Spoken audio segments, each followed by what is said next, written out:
Hi, welcome back to Nobody Asked Though. I am Nancy No Friends. If this is your first time, then welcome. I'm going to get right into the analysis tonight because it's starting to get deeper, and the subject matter is obviously starting to get closer and closer to the incident. So I think there's going to be a lot more coming out, although we did get quite a lot out of some areas that I didn't really expect to, which is great. And I'm getting a lot more out of it as we go through than what I originally have in my notes here from my first analysis.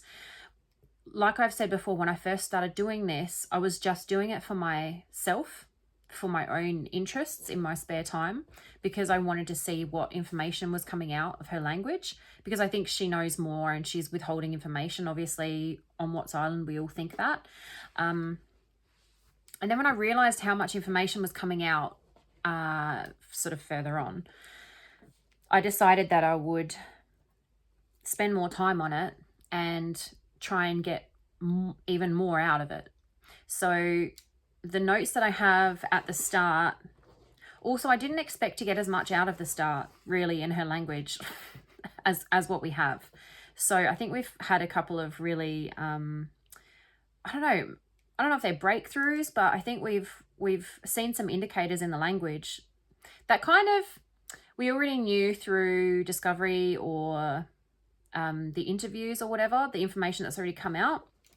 But to see it in the language, because we already know that it's true, so we can verify it, is really... Don't play with that. She's ignored me all day, and as soon as I start recording, she wants all of my attention. She loves the camera, this one. The lights and... Okay, just going to sit on my notes. No worries, that's fine for now. Yeah, we've had a lot come out. So we finished up last time with, and then I don't know, one day he told me that he had kids. So the last one we went through was, and just hit it off. So we'd always have, you know, pretty good conversations. So let's move on from there. I don't really want to spend any more time on that one because we did spend quite a lot of time on that already. We can always come back, like I said before, and go over things again. Maybe we can do that on some lives when we have some more subscribers and more people watching. I do have some subscribers now, so thank you very much for being here. I appreciate you subscribing. We're getting some likes on the videos. Appreciate that. Anything that we can do to get this video out there, to get it seen by more people, because the whole point of this is to have it seen by the people that could use it, that it could help if this investigation is reopened, okay? Because this analysis, even though everything that I say in these videos, every statement that is made during these videos is purely and strictly opinion, it is my opinion. This is an analysis, right? And we don't have opinions and assumptions in analysis. There could be information that comes out of this language, that we extract out of this language, that could be helpful to someone who matters. Not that we don't matter, everybody matters, right? But you know what I mean. So just the same disclaimer again, everything in this video is my opinion, all right? It is alleged. Anyone who is not judicially guilty is judicially innocent, okay? It's just the way it is. But so here we go. This is fun. This is fascinating. We can all learn something. You can learn from this as we go. As I said, I'm not intending to teach anyone, but you will pick things up as you go. And there are things that are useful in everyday life, that you can see in everyday life, and that are sort of constant and good indicators. There are, however, things that there's more of a... It's not always straightforward, right? So you do need formal training to do this properly. And if it matters, like if someone's career, reputation or something is on the line, then you do need formal training to do this properly. Having said that, I was watching something today and I was getting so annoyed because this person, I'm not going to name who it is. It's not someone I've mentioned before, and I'm not going to name them. They're offering like they're offering to teach this to people through their channel, website, whatever. And the analysis I was listening to today, I just, it was way off. It was so generalized and so vague. It was full of assumption, and it was just, not that it was wrong, because we don't know what someone's lying about, but there's so many other indicators in the language that would indicate something different, that it made me really cross that they were just leaving it at that and saying that's what it is, because that's not even correct. Anyway, I'm just going to move on. That annoyed me. So when I get to the part that I was listening to today of this other video, I will go through, without obviously making it obvious or naming who it is, I will go through the possibility that they gave, because it is a possibility. But then I will also explain why the other language indicates something else and something different and possibly more accurate, okay? Because we follow the language in these things. We don't just, it's not choose your own adventure, you know? It's crazy. Anyway, it really annoys me. But you know what? I'm not the world leader of statement analysis, okay? I just am passionate about it. I'm passionate about the reputation of statement analysis, because it is so correct and so accurate, and it can be so useful. And it's people like that that make this, you know, have a reputation of being a pseudoscience or voodoo, or it's not really accurate, you know, it's just guessing, and it's not. So that annoys me, because I believe in this so much, and I'm going to carry on. All right, let's get started, because I've just been ranting on for the first 7 minutes when I said I wasn't going to do that today. So let's carry on. So pretty good conversations, hit it off, always have, you know, so much in common. Not really. We went through that last time. Not accurate, but she wants to push it that they were so made for each other, and they just from the minute they met, they just hit it off, and they had so much in common. Can you not do that, please? Because that's going to make the camera fall down. You can be on the camera, all right? Just don't touch the camera, okay? Good girl. Good girl. She wants it to seem like it was so wonderful and amazing, and like this man, that she couldn't not be with this man, because it was so, you know, when you just meet that person and you just click and you have so much in common, and it's like you were made for each other. It's like she's trying to push that, but it's not even true. Like, they had pretty good conversations, and they had, you know, kind of just had a lot in common. Like, they didn't. But she's trying to use this language to make us, we hear those words, and then she wants us to think that's true, right? But it's not, okay? And why? We always, in statement analysis, have to ask ourselves why someone is telling us something, okay? It's not only what they're telling us, that is important, and what they're not telling us, that is important too. But why are they telling us or not telling us those things, okay? And this, when someone's pushing a narrative so hard, like Peter says, persuasion has a need to persuade. They need to persuade us of this.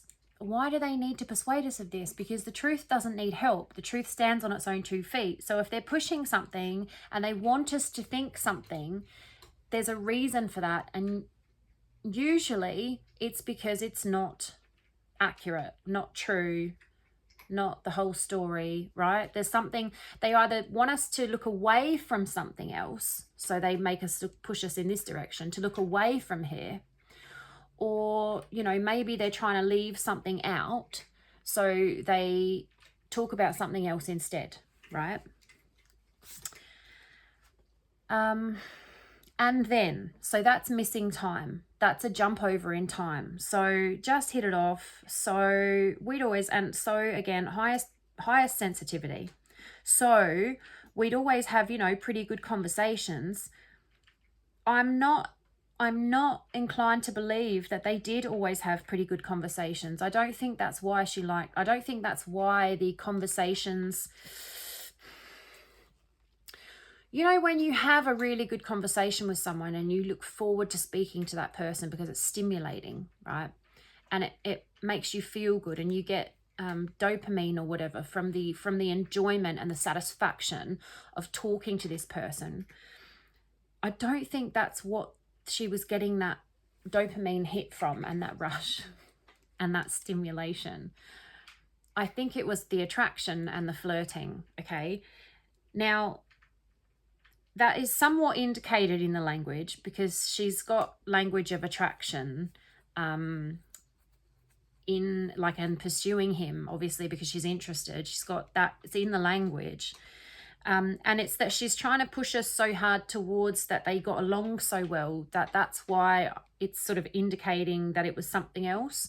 And the something else is likely, you know, we hit it off, so is the highest sensitivity. We'd always, you know, have pretty good conversations.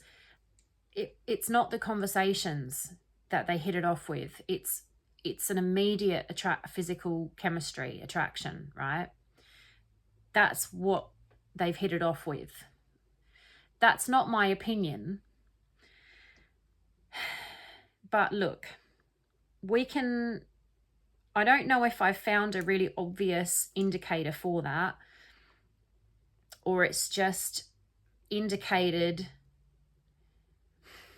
it's like a more subtle indication. So look, we can go ahead and say that's just my personal opinion right now, okay? And then if there's more indicators in the language that come out that point in that direction to support that, then we can say, okay, here's the clear support for that now, all right? So I'm saying, to me, in my analysis, that's what's coming out of the language for me, all right? But I'm happy to just say that's my personal opinion on that right now until we have more support for it, okay? Is everyone happy with that? Excellent, good, right.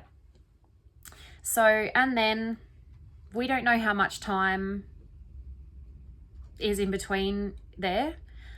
But like we said earlier in one of the earlier videos, because she said about Father's Day, and when she said she met him, right? And if we knew what day it was that this maintenance issue happened with the emails and everyone was, sorry, the email is what I think she sent him an email. But if there was an issue with equipment, right, some pretty serious issues with equipment, there would have been some paper trail of that, okay? There would be some way to there would be some evidence of when that was, okay? Emails, documents, reports, whatever. There would be, okay? Even though this place doesn't exist anymore.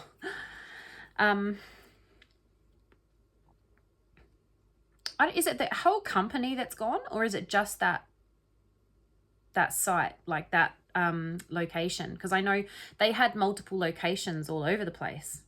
I think it's the whole company. Anyway, if you know, pop that down in the comments. But if it still exists, or if it did still exist, there would be some way to actually verify what day it was she was talking about that he came into her office. And then we would actually know what day they first started talking, which she keeps saying over and over again. They started talking. So because she also said Father's Day, we have a rough timeline, and it was about 2 weeks. Right?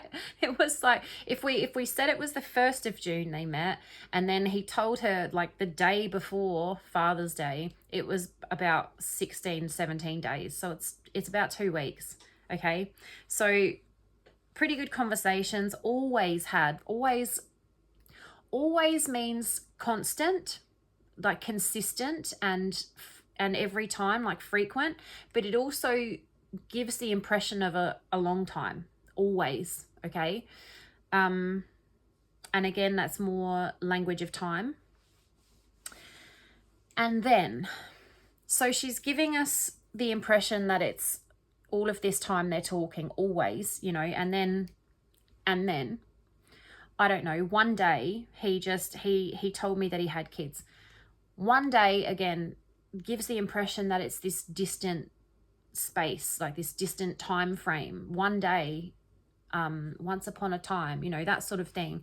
It's vague, but she's using language to give the impression it's longer than it is, because I think she realizes that this is all very intense and very fast and very quick, and it might sound like a little bit fast to everybody. And the reason that I'm saying that is because she's deliberately trying to make it sound slow and longer. All right. And the reason she's doing that is because she doesn't want it to sound fast. Okay. That's just in the language. So it would be, you know, we would allow for the possibility that she's aware that this happened really quickly, and she's self-conscious about that. She's aware of it. So she's using language to make it sound like it wasn't so quick and fast and really intense really quickly. Okay. I don't know. One day is 2 weeks, right? Maximum. He told me that he had kids. Now she, I'm sorry, my neck today is just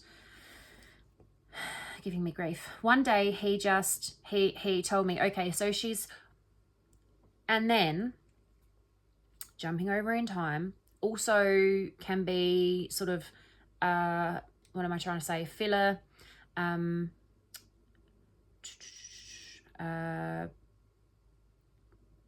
what word am I trying to think of? Okay, don't worry about it. It's going to be one of those nights, guys.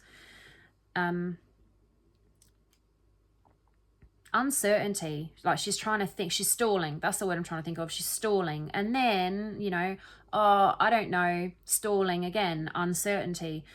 She's self-editing when she's saying this, because the speed of transmission is interrupted and then, I don't know, with these stalling words, language, okay? So she's nervous about this. She's not confident about what she's going to say.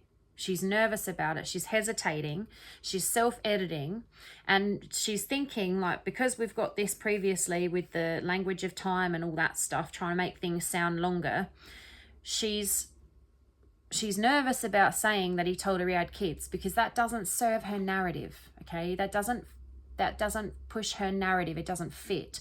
Because if he told her he had kids, then now she also knows in her mind that she knows he was married at the time, okay? Because the brain knows what it knows.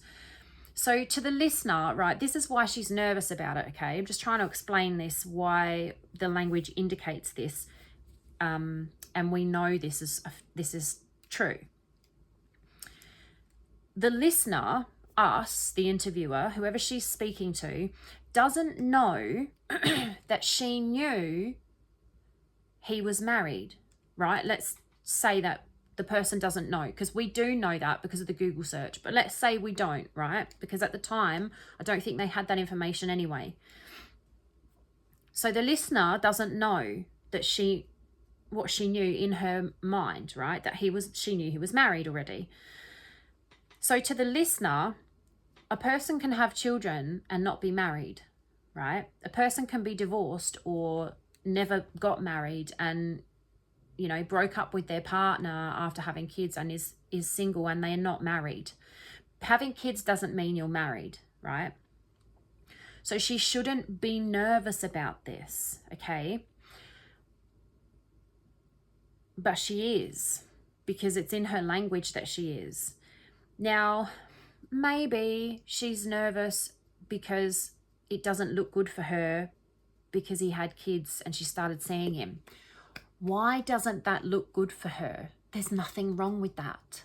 If he's not married, having already had kids with somebody, having already had kids,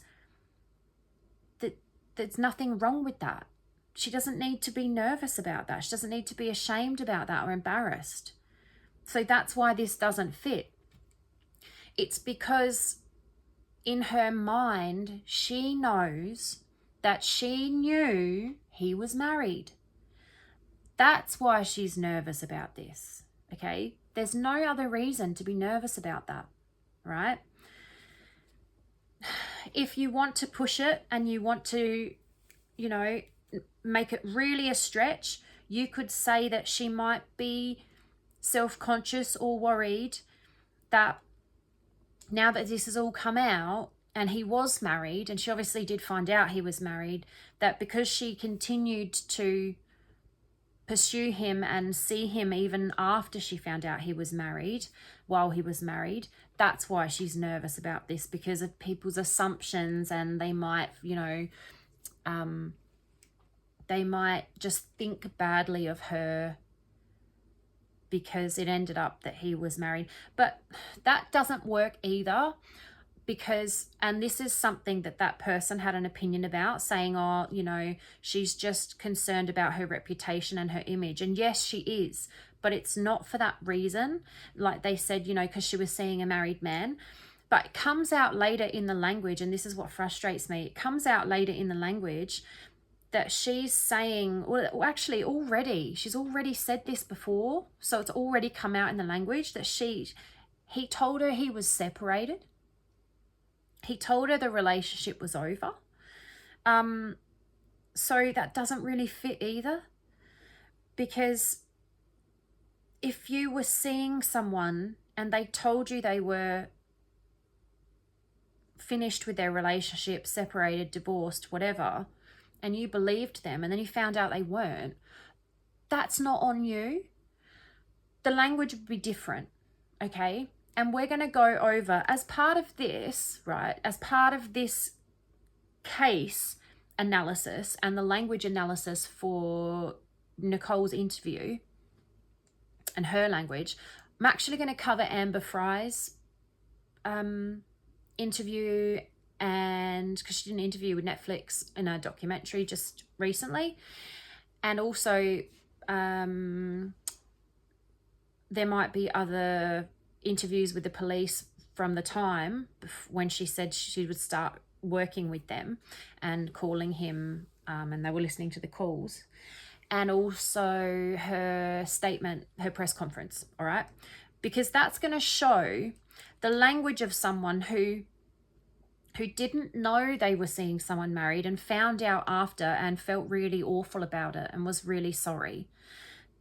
That's going to show that language. So, and we're going to show it, the contrast, right? We're going to we're going to do Nichole's language first, because I want to get this done in case the case gets reopened, and this is going to take a long time. So I want to focus on this first, and Chris. But I do want to cover Amber Fry's language, and then we can actually have a look side by side at what it looks like when someone is sorry and didn't know, okay? So she's really nervous about saying this, and there's no other reason to be nervous about this unless she knew he was married, okay? Because she knows it looks bad for her. She knows it sounds bad for her, but she's just mentioning the kids here, not Shanann, and there's nothing bad about that. So her nervousness about this shows that she had knowledge in her mind, that she knows, right? She knows she knew at the time. The listener doesn't know that. She does, and that's leakage, right? That is her leaking out what she knew without saying it. I don't know. So uncertainty, hesitation, stalling. One day, more stalling, more hesitation.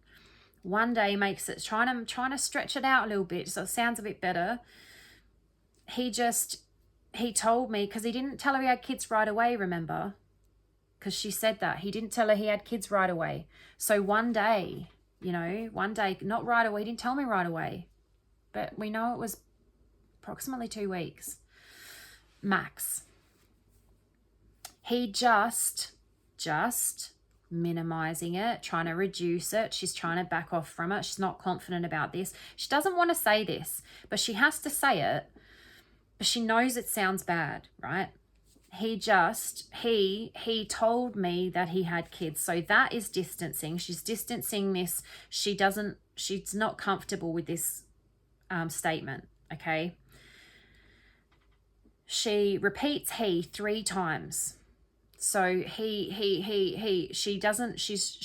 trying to push out these words, but she doesn't want to say them. And also, he told me, Okay, so he told me, he didn't mention this, he told me that he had kids. She didn't want to say that he told her he had kids because she's trying to say he didn't tell her things, right? But she's has to say it here. So that's why she has trouble pushing it out. He told me he had kids. Okay. And also, he told me he had kids. That doesn't mean that this is when she found out he had kids. Okay. She could have already known he had kids because we know she already knew about Shanann. Told me he had kids. Nope. Told me that he had kids. So an extra word that's unnecessary, distancing, right? That is distancing. That is distancing because it's an extra word that's inserted. And that is distancing because this is closer than that. That is further away than this, okay? So that is always distancing, and there's different ways that it's distancing. And it can be both, or it can be one or the other, all right? Here it's an extra word. And then indicates missing information. So I'll just read through my notes here, make sure we haven't left anything out, and then we're going to move on, all right? Because this one's pretty straightforward. We could probably get more out of this. Like I said, you can get more. The more you sit here and stare at it, the more you can get out of it. But I do want to keep this moving. I don't want these videos to be too long and, you know, one sentence per video. It's just going to be too long, and people don't have time for 2 hours per line. Well, they do. I do. We all do. But it's harder to find 2 hours per line than it is to get it done faster, all right? And I do want to keep people interested. Not everybody's going to nerd out on this stuff like I do. Not everyone's going to be so fascinated by it like I am. And that's okay. That's all right. Some of us just want to know the information. So when I'm rambling on, it's like, just get to the point. And I get that. So I'll try, okay? And please, you know, feel free to berate me in the comments. No problem. I'll take everything on board. So according to her language, something happened before he told her one day that he had kids. Because then, and then, I don't know. So she's stalling something, right? So, and then, I don't know. We don't know what that is. We can't guess. But it does indicate missing information, jumping over in time. Note that one day references one particular day too. One day. It's quite literally one day. I don't know, so she doesn't know. She's unsure, uncertain, stalling, and then I don't know. She doesn't know what happened after the thought. She doesn't share. So she's thinking about something in her head. She's not happy about it, and that's why the I don't know comes out, because she doesn't know about that thought. She's not sure about that thought. She's not happy about that thought. So she is thinking about what happened in between. She's skipping over that in her mind. She's not happy about this, and then one day he told her. So we don't know what that was, but she's thinking about it in her head. She's sensitive about him telling her that he had kids. Told instead of mentioned as well about the kids. So he told her he had kids, but he mentions his significant other, right? Again, told. It didn't come up in conversation at all prior to that.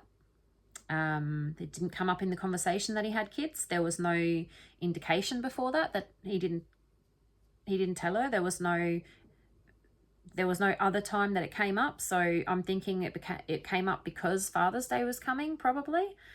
That makes sense. This seems odd.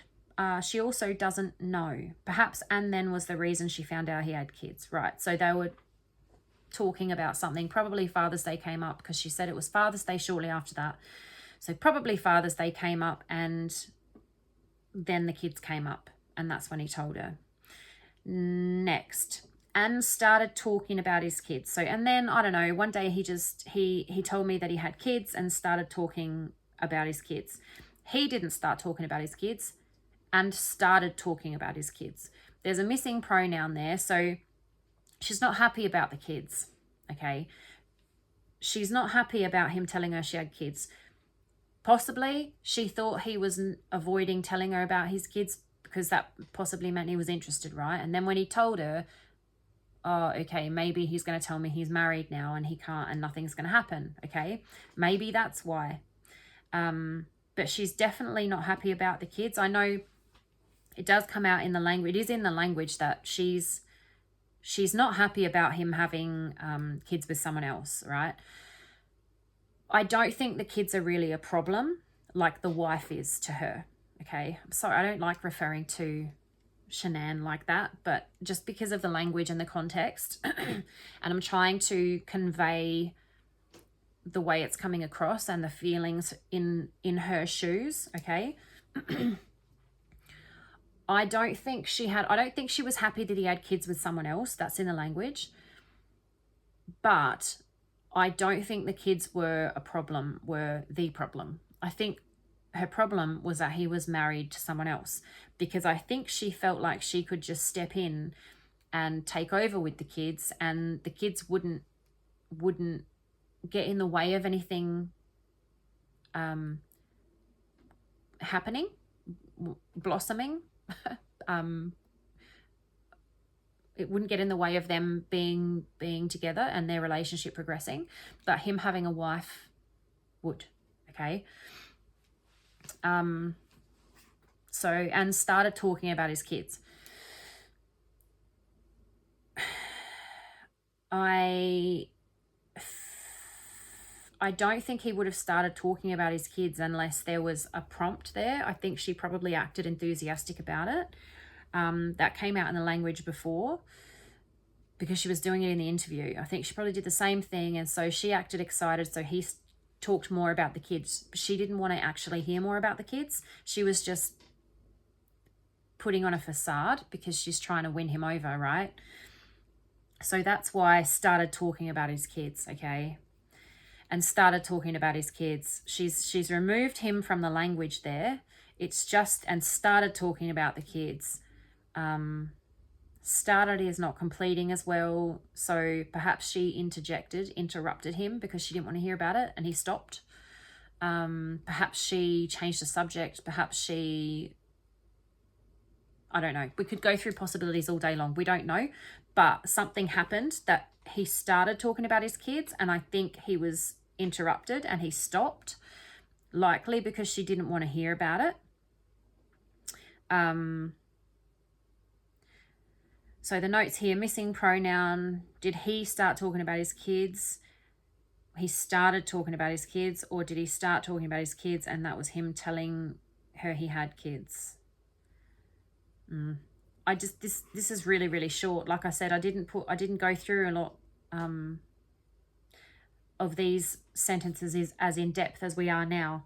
I think we've gotten out of it more now, okay? But it is vague, it is hedged, minimized, and I do believe what she's saying here. I do believe he started talking about his kids. Well, and started talking about his kids.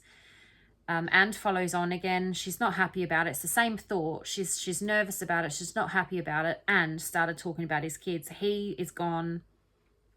His kids again.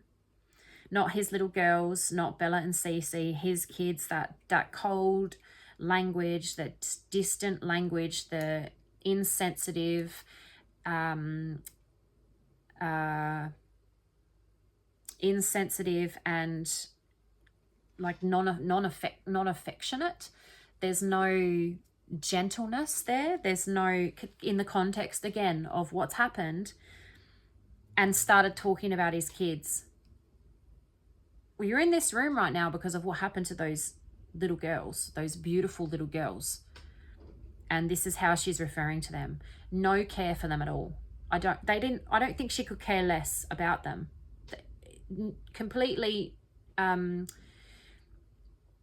what is it, like sort of neutral, like she didn't care for them, but they weren't really in her way, so they just kind of just like whatever. That's sort of this, okay?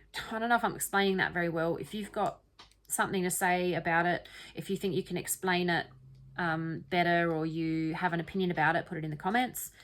I did get a comment actually today on one of the I'm a couple of videos ahead, because if something happens and I'm not able to record when I to keep up regular uploads, and the amount of time this is going to take, I need to do regular uploads. So I'm trying to do sort of constant video recording, and then I've just got them waiting to be uploaded, because it takes a little while to upload them because they're so long as well. So a couple of videos ago, and I think it's part 5 that I've uploaded part 6 today, so I reckon it was part 5, and I asked a question, and then a lovely gentleman, now what is his name, Gary P? Garrip? No, I don't know if it's Gary P or Garrip, but thank you, Gary P, for commenting about the oil wells, and that their proper terminology that they're referred to as is oil batteries. So because I was questioning her language, because her language changed, and I wondered if she was using the correct terminology for the oil wells, because she was calling them the oil wells, and it turns out she's not, which is interesting. So I think we're going to go back and revisit that and see what that might indicate, because she should be using the correct terminology. Field personnel and gas monitor sensors, and then oil wells. It just doesn't, I don't know why she's not using the correct terminology. And is she trying to distance herself from knowledge about them? Like, she doesn't know about them, she doesn't deal with them, so she's not using what they're correctly called. I don't know, but we'll go back and have a look at that. But thank you very much, Gary, for commenting. I really appreciated that. Okay. And then and then mentioned, yes, that I have a wife, but we're getting separated. And then, okay, so we've got 2 and thens there. Okay, so Kevin's interrupted her then. That's why the and then it's, oh no, she doesn't say and then again. I've messed up. I highlighted and then again and I wasn't supposed to. It's just 1 and then. There's not 1 on the end. Oops. So I'll read through that again. We'll read through the couple of lines together to give us the full context of what she's saying.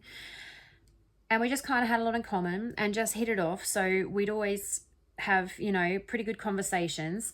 And then, I don't know, one day he told me that he had kids and started talking about his kids, and then mentioned, yes, that I have a wife, but we're getting separated. Okay, there's a lot here. I've also just picked up on we'd always have, you know, pretty good conversations. We'd always have. That's not past tense, that's present tense. And just hit it off. We just kind of had a lot in common. It was just when I saw him, past tense, we just started talking, past tense, and we just kind of had a lot in common, past tense, and just hit it off, which is kind of past tense as well. Well, it is, because they hit it off. You can't hit it off in the future, or you need another word in there. So that's past tense too. So we would, which, or we did, or we had. So it's past tense. Always have. Not we always had, which is the expected past tense there.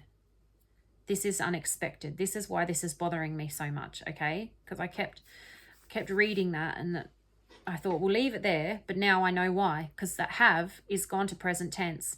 You know, pretty good conversations. Not we'd always, so we always had, like it happened. So yeah, this is not accurate. It's not accurate. It's not the conversations that kept her coming back. It's not, okay? And that's, the present tense there has supported that, because she's not speaking about it in an experiential memory, she's not speaking about it as though it happened. She's not remembering something that happened. It's happening now. So we'd always have, you know, pretty good conversations. There's present tense. She's present in that. There's present tense there. So it could be partially fabricated. It could be partially she's making it up right now. Okay. There you go. That was a quick one. We didn't have to wait for the next video for that one. And then, so again, missing time, missing information, jumping over in time. Started talking about his kids. And then, so maybe Father's Day brought up the kids. She's asked about the kids. Maybe there's been a prompt there about being married, because he's now mentioned the kids. Maybe she said, oh, you've got kids. Is their mum going? You know, maybe he was talking about Father's Day. Maybe she's prompted, right? She's trying to, what's it called? There's a name for it. When you're trying to draw information out of someone, right? I can't remember the word for it, but there is a word for it. Is that what she was doing? Is that the and then that she attempted to draw the information out? He started talking about his kids, She's not happy that he's got kids, but started talking about his kids and then mentioned she's blasé-ing over the kids. The kids are whatever. She's focused on the wife. So when he brought up the kids, is she now going, okay, this is where I get him. This is where I ask about the wife. This is where the wife comes out. Is he going to tell me about the wife? She's not focused on the kids. The kids are whatever, right? And then mentioned, yes, that I have a wife.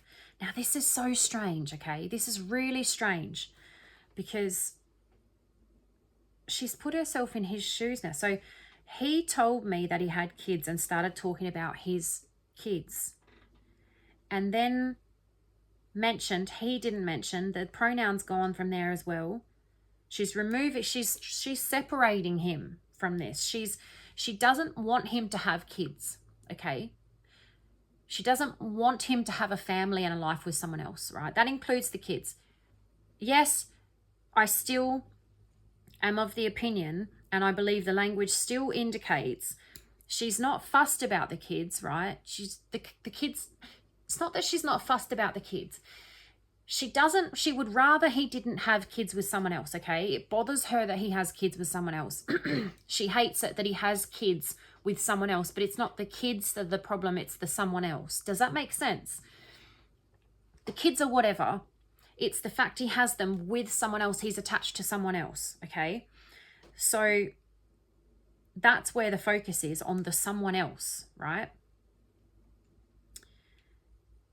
But because the kids are an attachment to someone else, right? The someone else, and she knows he's currently married. Again, context.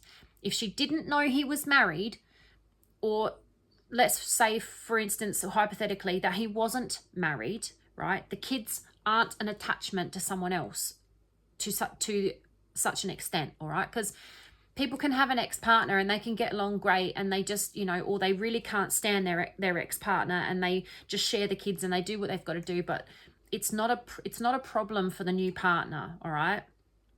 It's not a threat, okay?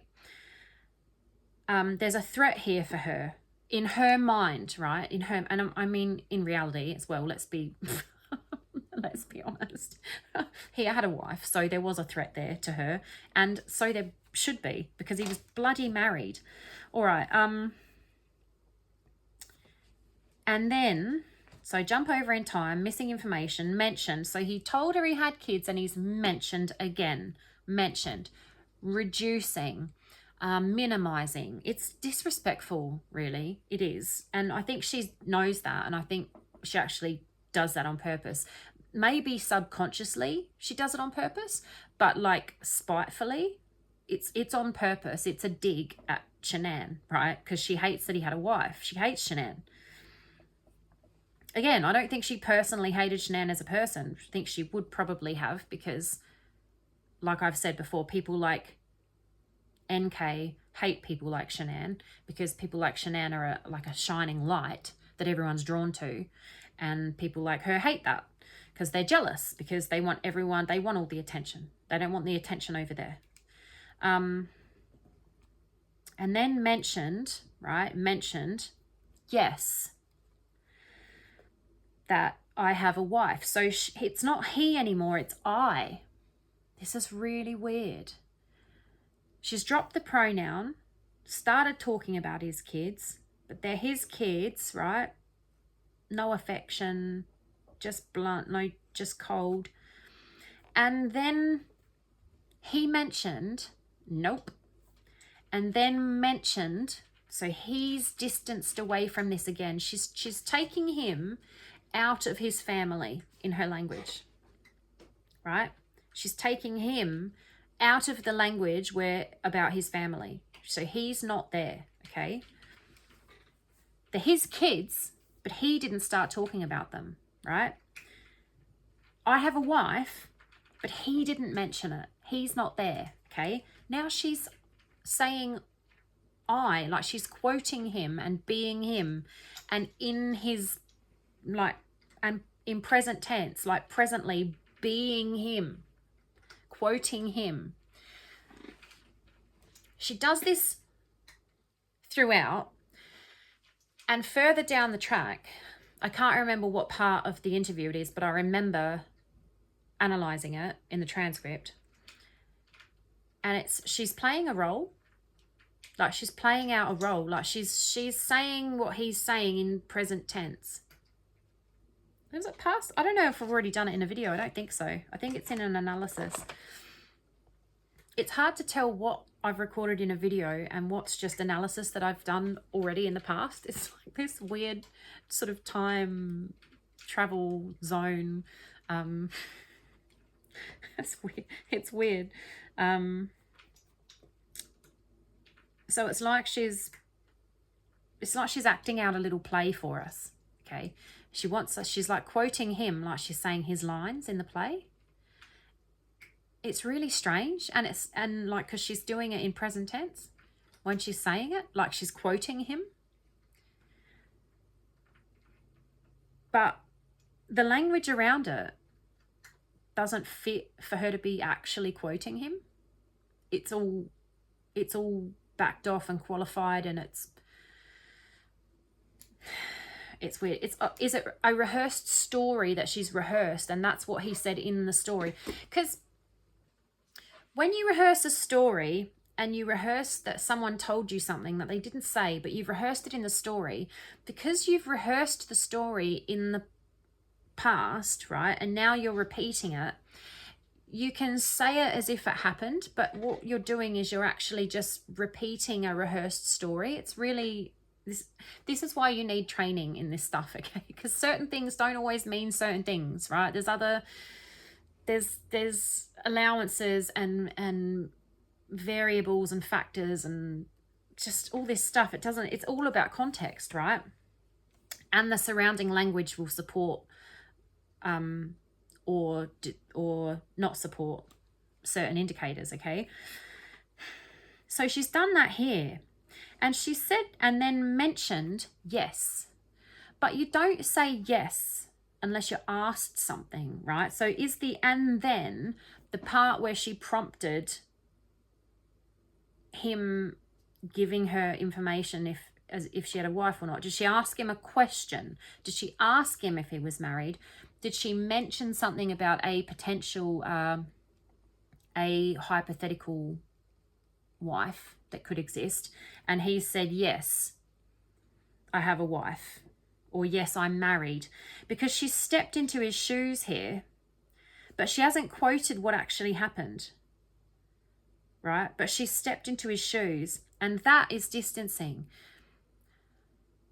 That he had a wife, and mentioned that, yes, he had a wife. And it should be mentioned that, yes, he had a wife. Not mentioned, yes, that I have a wife. And I think the reason that the tense has changed here and it's jumbled up in order, because it should be that yes instead of yes that.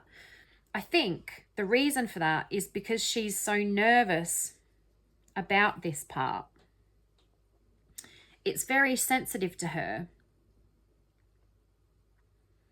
And I don't think that she is quoting him here, because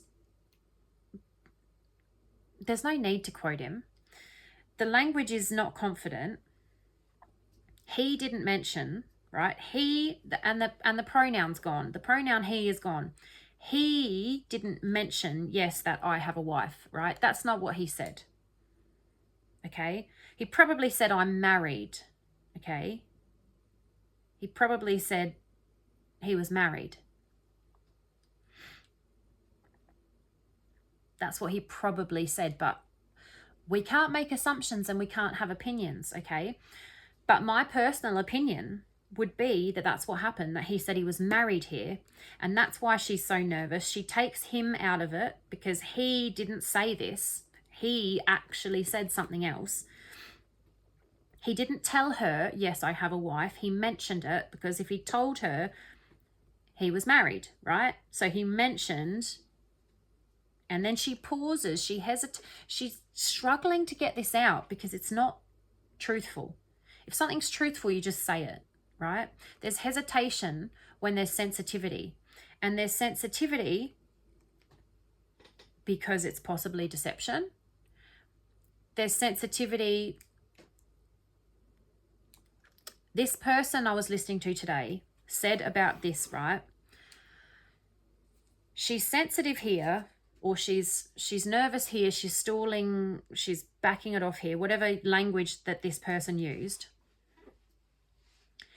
because it doesn't look good for her image, for her reputation, that she was dating a married man, okay?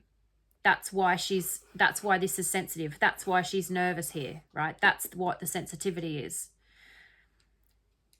And that's a possibility, okay? We allow for possibilities in language analysis, okay? We don't have opinions, we don't make assumptions. We allow for possibilities. I would allow for the possibility that this is sensitive because she knows she's going to be judged. She feels ashamed. She's concerned about her image. She's worried about her reputation. She's worried about what people are going to think about her and say about her. But the problem with that, and the problem I had with this person today saying that, and that's what he said it was. That's what they said it was. And they actually go on to say that they think that there's truthfulness in this statement. I know. They actually go on to say that they thought that there was truthfulness indicated. Truth indicated. Not just specifically here, but just as we move forward a little bit in this section, right?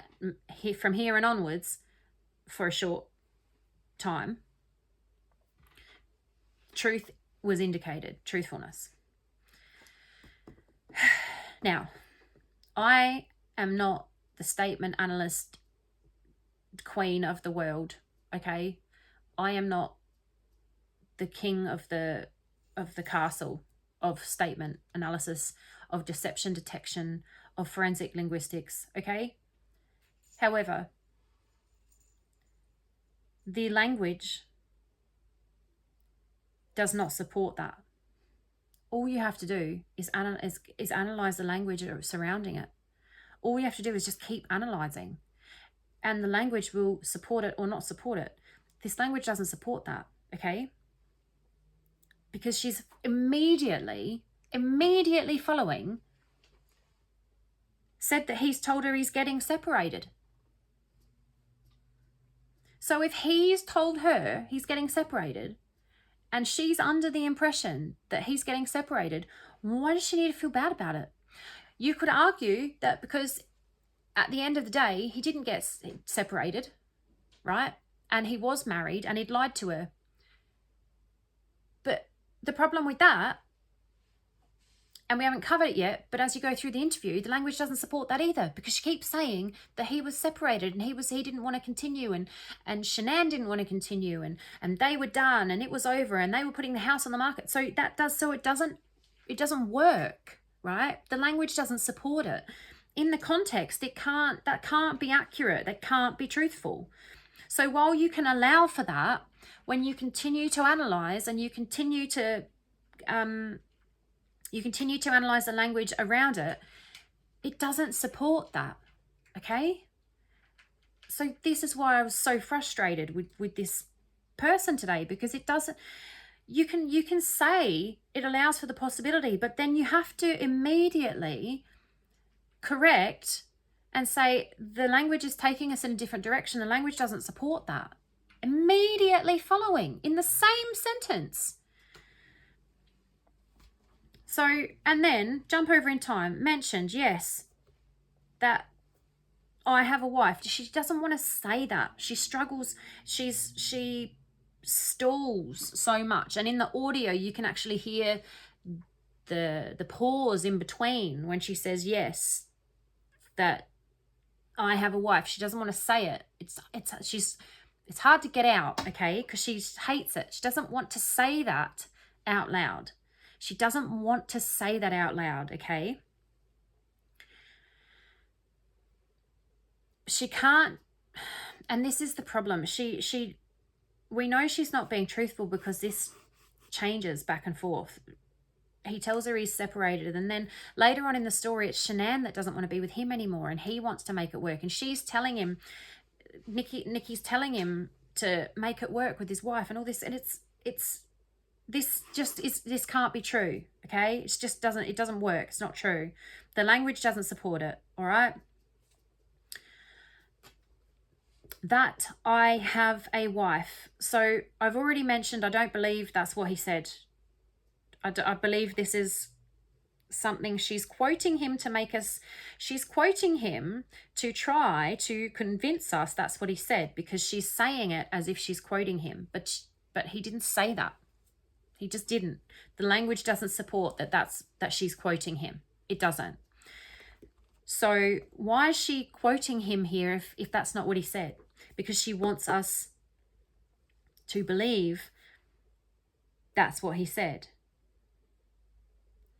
Because okay, think about this for a second, right? He says, but we're getting separated, which means we're still married. Okay, that's what that means. We'll go over that in a second. But imagine for a moment that you're explaining it to someone, or you're imagining someone explaining it to you, right? This is the expected versus the unexpected. Because if you were explaining this to someone, you would say, yes, I'm still married, okay, but we're getting separated, but we're separating, or we're separated. I'm still married, not I'm married, okay? I still have a wife. Yes, I technically have there would be a qualifier in there because of the separation that's happening, okay? You can't have a wife, but I'm getting separated. You could still have a wife, or technically have a wife, or I'm still married, but we're separating. Because getting separated is not separated yet, right? You're not getting separated. You're getting married. You're getting divorced. You're not getting separated. You're either married or you're separated, right? And you're getting a divorce. But you're not getting separated. That's not a thing. That's not a thing. But she thinks she's so clever that she can just say that's a thing and we'll just believe her, right? She thinks that she can just say whatever, and just because she said it, we'll believe her. She thinks she's so much smarter than everyone else. She thinks she is so much smarter than everyone else. Because this is ridiculous. What she's saying here is ridiculous. She sounds ridiculous. I don't think she realizes. I think she thinks she's doing a great job. And then nobody mentioned, he didn't mention it. Yes. You don't mention yes, you answer yes. That, distancing, stalling, nervous. I have a wife. Now she's being him, she's quoting him. But we're getting separated. No. Nobody says that. Nobody says that. That didn't happen. That didn't happen.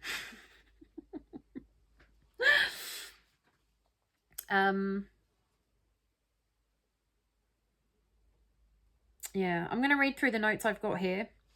So, and then again is missing information. Jump over in time.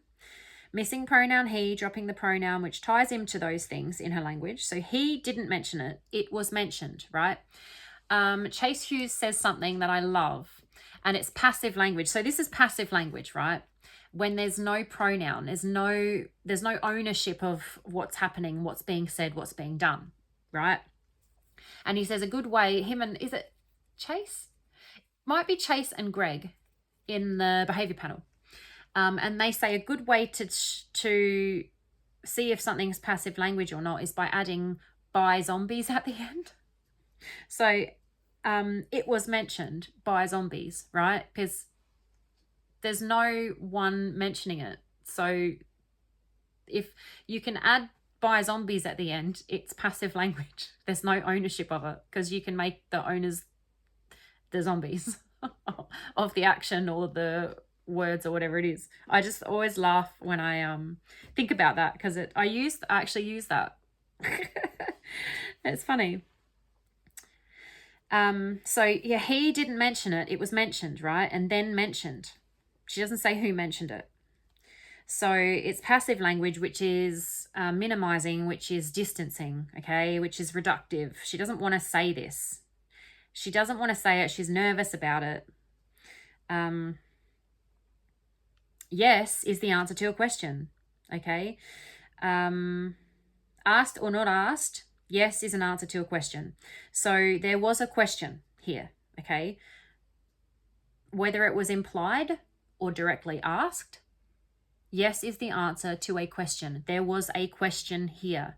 And we've got missing time and missing information. So that's probably where the question was implied or asked or whatever, okay? So there was a question. That is more distancing language. Again, unnecessary, extra word, stalling. This is her statement, so we can't assume it's a direct quote from him, and this is actually her distancing with her language. I do have a wife. Change in tense and pronouns. So we've got another change in tense. So we had one back here. We have, pretty good conversations. Back to past tense. Started talking, told me that he had kids, and then mentioned past tense that, yes, I have a wife, but we're getting separated. So I don't believe this at all. A tense change is sensitive, and it can, or generally or usually can indicate deception, but there are other reasons for it. It doesn't always just mean they're lying. It doesn't always just mean that, okay? But it is an indicator. It is a red flag, all right? So we can flag deception there, but we would, like I said before, the rest of the analysis, the other language in the analysis would support that being deception indicator or just a sensitivity of some other kind, okay? I do have a wife, change in tense and pronoun, and it's I as well. She's put herself in there. He didn't say this. She's saying it. This is very sensitive to her.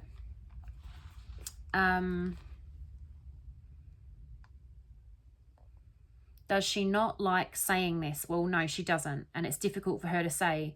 In fact,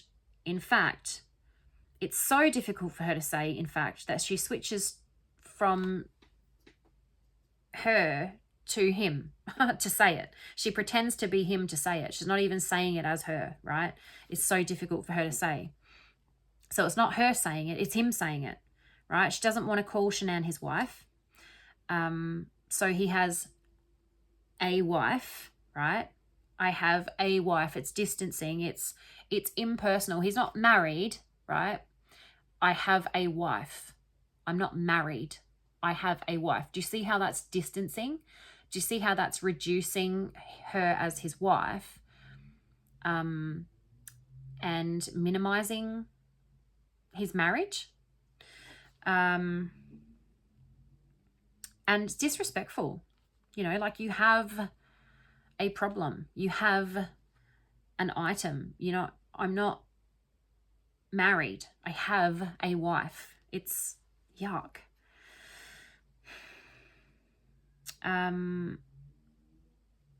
She doesn't want to call Shanann his wife, so much so that she actually refuses to in her own language. She has him do it, not her. She becomes him. She quotes him saying it. She doesn't even want to say it, that he's married, that he has a wife. She's saying it as him. She can't even say it as her, right?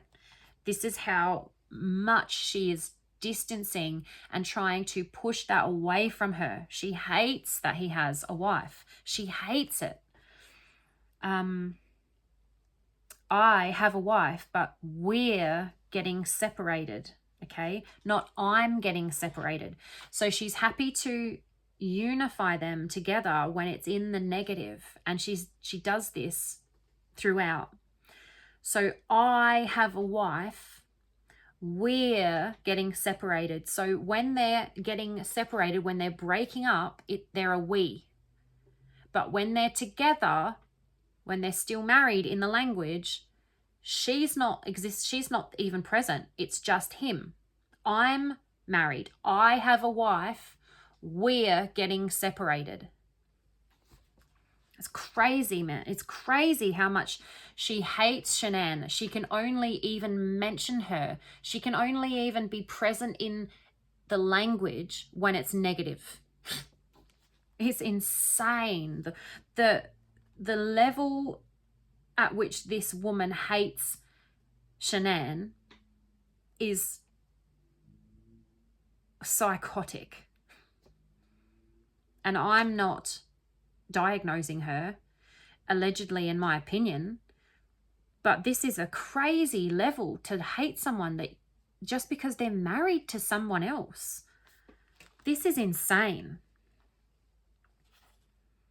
I would note this is why the yes, that is here, because it does not really make sense, but her brain is fighting saying he had a wife. Her brain doesn't want to say those words. It's fighting her so much that she has to, like, her language gets all jumbled, and she has to twist, she has to change the entire way she's talking in order to say it. That's how much she hates it. She has to change into him. She has to become him. And then she has to say, yes, that I have a wife. Like, it's not even coherent. Like, it's not the way you would speak. It's all disjointed and mixed up and strange, because her brain can't say he had a wife. He was married. She can't even say it. After everything's happened, now in the interview, she can't even say it still, but refutes everything before it. So but she loves that, but we're getting separated. But so you can not, don't worry about anything that came before, because we're getting separated, okay? But they're not separated because they're married, because I believe he said he was married. And that's why this has come out like this. But we're getting separated. He didn't say that. Okay? She's still pretending to be him. She's still saying it as him. She needs to say that he told her this. And she doesn't say he told her this, actually, as well. She doesn't say he told her this. mentioned I have a wife, but we're getting separated. He told me he had a wife, but he told me they were getting separated. He said they were getting separated. You would say he said that. You would say he told you that because you were lied to and you were under the, he lied to you. He told you, he tricked you. You were under a different impression. It's not your fault. You would put that blame on him. You would not, we don't take ownership in language of things we don't want ownership of. And so she would say if he told her they were getting separated, but she doesn't. She just says, but we're getting separated. So he didn't tell her that. He didn't tell her that. This is a rehearsed story, or she's made it up on the spot to serve her narrative, okay? Which is more narrative pushing, which again supports that theme and the pattern that we're seeing through her language, okay? This isn't my opinion that he didn't say this. This is in the language, okay? I hope I've explained how that's in the language. If you have any questions about anything or you want to, feel free to comment, whatever. We'll chat in the comments. You can ask questions in the comments, all good. I would note that is why the yes, that is here because it doesn't really make sense, but the brain is fighting her. The brain is fighting saying he was married. He told me he was married. He told me he had a wife. She can't say that. In her mind, I think she's remembering telling her this right now. I think she's putting herself in, because the and then he mentioned, and then she goes into present tense. I think she may be remembering it, that conversation. And she's fabricating it in real time, in the present. So that's why the tense changes. She can't say he told her because he didn't. So now she's playing him, she's role playing him in this play that she's rehearsed, in this fictional story that she's rehearsed, or she's making it up right now as she goes, and she's fabricating it in real time, in present time.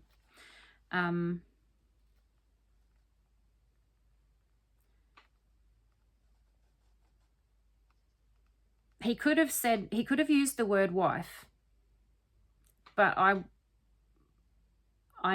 don't believe that. Because of the language she's using, I don't believe that's what he said. I think she's fabricating this. And I think she's said, I have a wife, because it's more distancing than saying married. Okay, that's what the language is showing me here.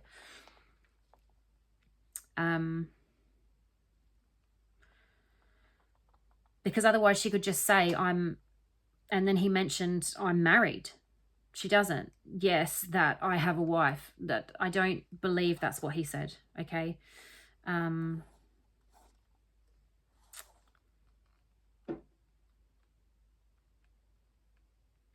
Because before she said significant other. He told me he had a significant other. I don't believe he used that word. I believe that's her word, because she can't stand saying he was married. She just manages to push out, I have a wife here, but there's so much, it's so difficult for her to actually get that out, right?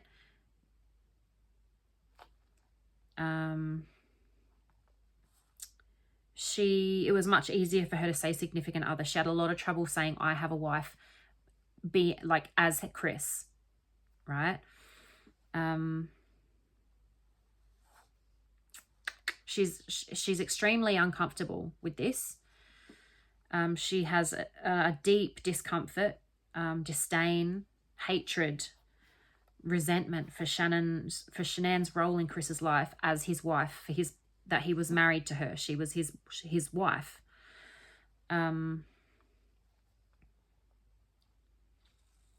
We're getting separated. Getting separated is not being separated, so they are not yet separated, which means he is still married, okay? Which means he is not available. He is not separated. He is not available. He is still married, and yet she still pursued him. And why did he tell her that they were getting separated? Well, I don't think he did, okay?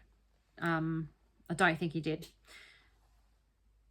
They hadn't known each other very long by that point, a maximum of 2 weeks, right?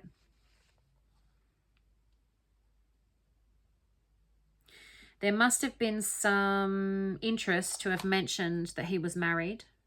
But since I've done this analysis, I've realised that she said he told her shortly before Father's Day. So I think that's how it came up, that he had kids and then that he was married. But I think the married thing was prompted.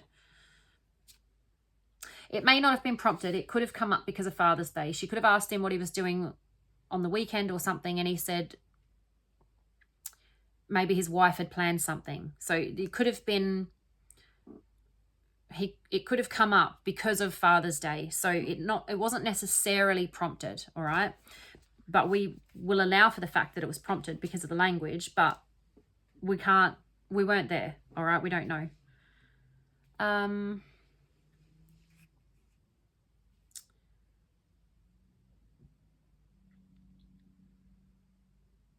There must have been some interest to have mentioned I'm married, said, okay, and then dropped pronoun again. Does she mean I said here, changing back to herself, and then again, some more possible missing information. So this is when her brain totally malfunctions at the end.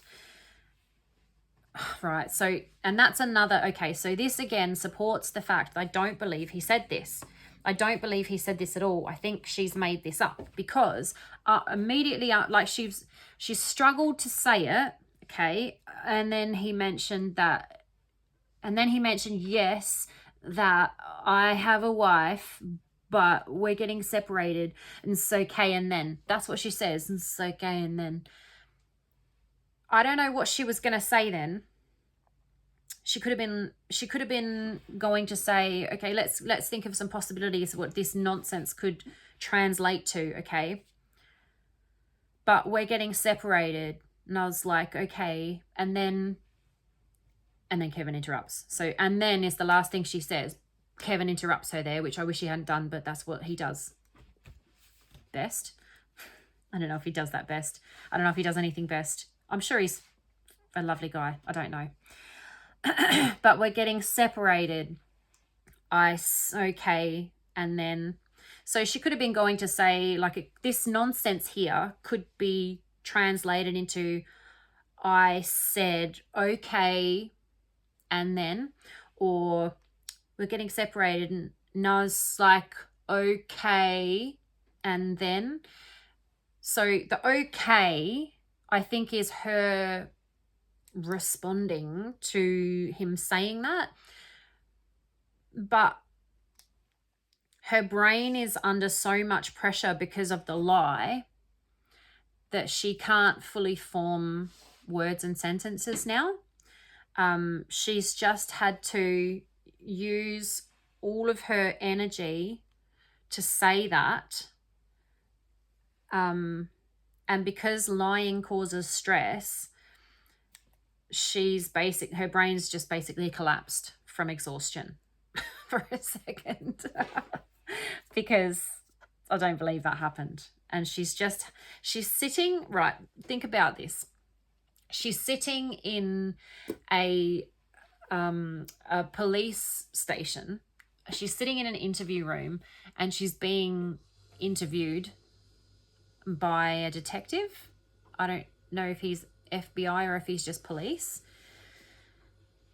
How stressful if you've been involved in something like this, and if you've been involved and it's sort of innocently involved and you haven't actually been involved in the bad stuff and things happening, that would be stressful enough. But imagine if you actually were involved in stuff happening and you did stuff.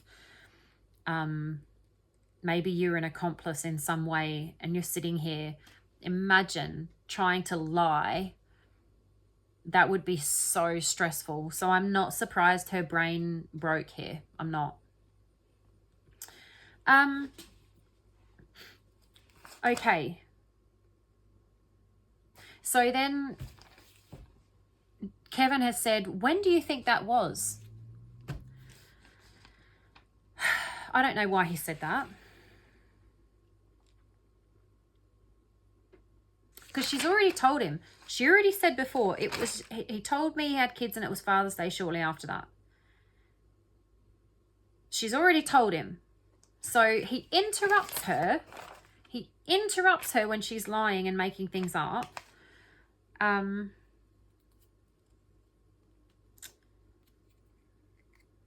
Sorry, I'm just reading a note I've got here about that.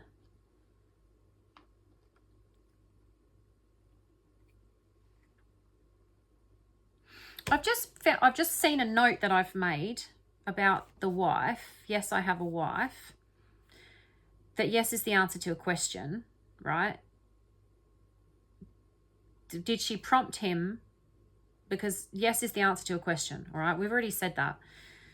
She already knew he had a wife. Did she ask him? Did she prompt him in some way? Did she imply, you know, whatever? But then under here, I've got a note about the lunch. I'll go put my lunch in the fridge, right? That's where I go put my lunch in the fridge.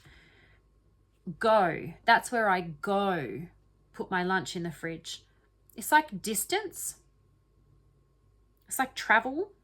Like she travels there. It's a journey. How far is the lunchroom from her office? How far is the fridge in the lunchroom from her office? How far does she have to go to put her lunch in the fridge? Because she has to make a trip, right?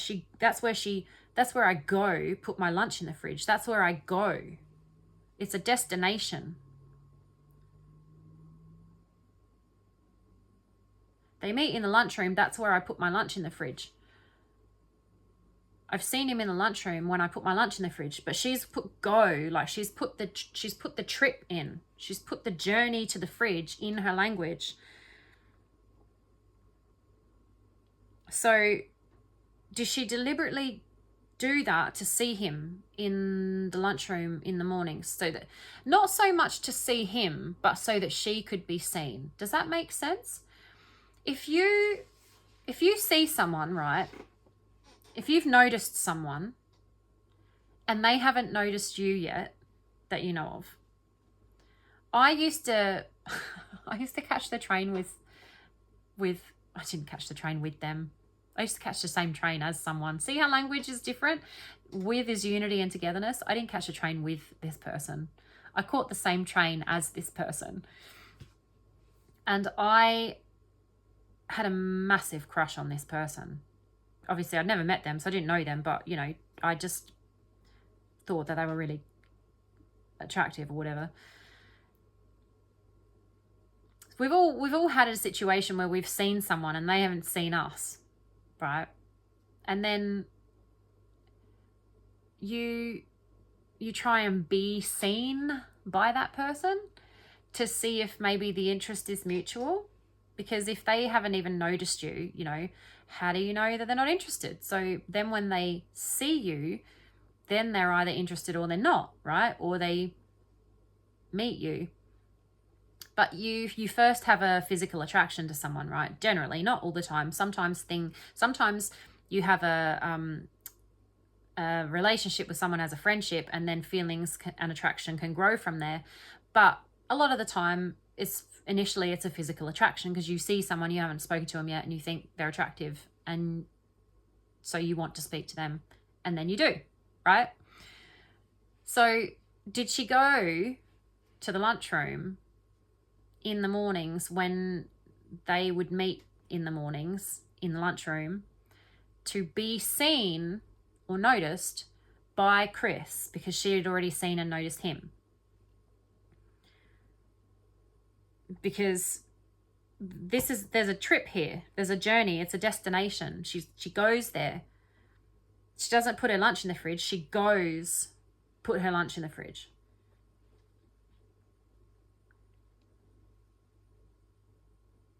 It's even like that's where I go. It's kind of like the language allows for, what am I trying to say? I don't know. Are you picking up what I'm putting down? Do you know what I'm trying to say? If it's somewhere you go, it's somewhere you frequent, it's like a regular sort of a, you're familiar with it. You go there often, you go frequently, it's somewhere you go, almost like a routine. You know what I mean? That's interesting. Maybe she went, put her lunch in the fridge to be noticed by Chris. Maybe so she could walk past him and he would see her. Maybe. Okay. So Kevin has interrupted, okay? Kevin has interrupted. Thank you, Kevin. Her brain just broke. We have no idea what she was about to say. It could have been amazing. It could have been incredible for our analysis. It could have been leakage galore. Who knows? Not us. We'll never know. Thank you, Kevin. And he's asking her a question. She's already told him. It was right before Father's Day. It was right around Father's Day. He told me I had kids and it was Father's Day shortly after that. It was shortly before Father's Day, Kevin. Okay? Let her finish talking. Don't interrupt. But no. When do you think that was? Like, she's going to tell him the exact time and date because she's so thorough and detail oriented. And she's so committed to giving him every single detail of information, right? Because she's just going to tell you exactly when it was, Kevin. Oh, Kevin. Nichol, when he said all that, this is the part I was listening to today in this other video. And I hear this, okay? Kevin then responds, all right? Now, we'll go to when he said all that, all right? It's very cold in here. So, when do you think that was, NK? When he said all that,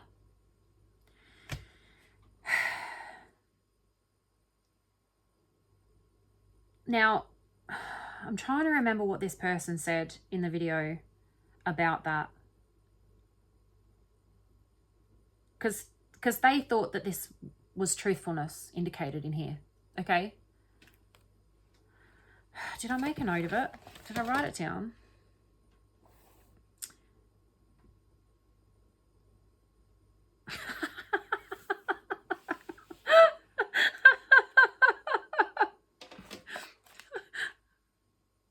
Confirming. She's confirming when he said all that.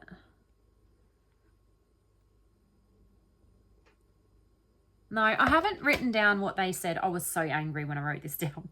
I was so angry. Because I think they said something like along the lines of, it's a relief because they're over this part, right, about saying he's married and all that, and because they're concerned about their image, right, and what people think of them and all that rubbish. And then when Kevin says, when did he tell you that? When do you think that was? And she says, when he said all that, that she's now relieved that she can start talking about something that's truthful and she can just talk about something that's safe. I don't agree with that, okay?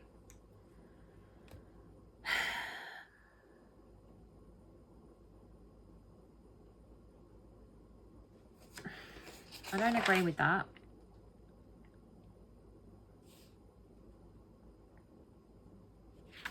Okay.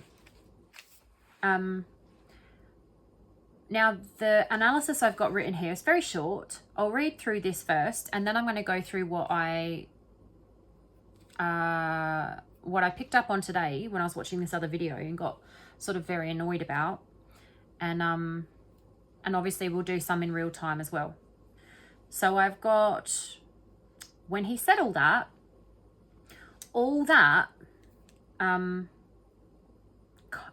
he didn't actually say much. He just said he had kids and he was married, but he was getting separated. Like, that's what she said he said. Not that he actually did say that, but that's what she said he said. That's only a little That's not that much stuff, right? So all that, no, Nicole, you said all that.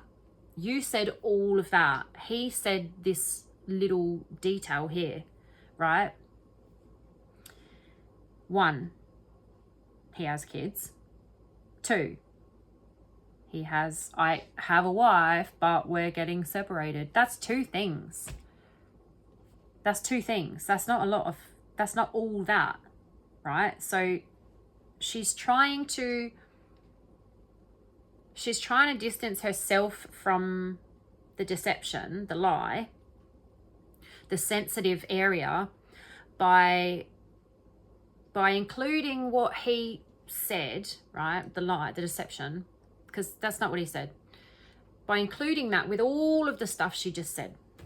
So all of the stuff, which was that big long spiel that started with, I guess we just started talking. He actually, and part of my job is to manage all of that stuff she said, all of that. When he said all that, he didn't say all that, Nicole. You did, right? She's trying to trick us and make us think that he said all this stuff. He didn't, okay? So nice try. Confirming our note regarding her not being able to say he had a wife, she repeats the question here too. When do you think that was? When he told me he was married? When he told me he had kids? No. When he said all that. So she doesn't want to say that he's married again. She doesn't want to say it again. So when he said all that, she doesn't say what he said. Does that make sense? She doesn't want to say he had a wife again. She doesn't even want to think it. So she's lumping it all in with everything else. She repeats the question here too. It's a simple question. She just said he told her he had kids and a wife and was getting separated, allegedly. I'm doing bunny ears if you're listening and not watching, because he didn't say that, but that's what she's saying he said. But if we're being her, putting ourselves in her shoes when she's saying this now, it's a simple question. He said he told her he had kids and a wife and was getting separated. That's all he said. But she's saying all that. The officer asks, or Kevin asks, when did he say that? And she acts like she doesn't know what he's asking about. And this other person did mention that too. It's a simple question. She repeats the question. So she's stalling. She's giving herself time to think of an answer, right? So I do agree with them here, because I believe they said that she was deliberately being vague with time, which is true. The language indicates that. That is true. And that's true. When someone repeats a question, they can be trying to buy themselves time to, because when I was talking about the speed of transmission, so when you talk, it just comes out and it flows.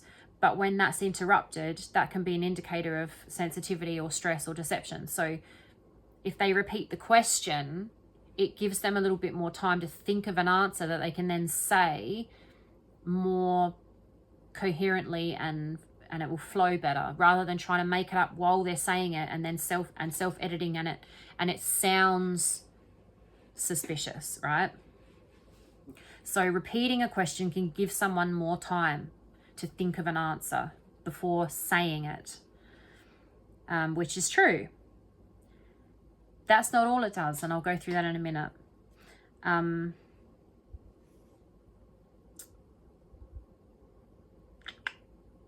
she acts like she doesn't know what he's asking about. She's what are you asking me? When he said all that, it's a simple question, right?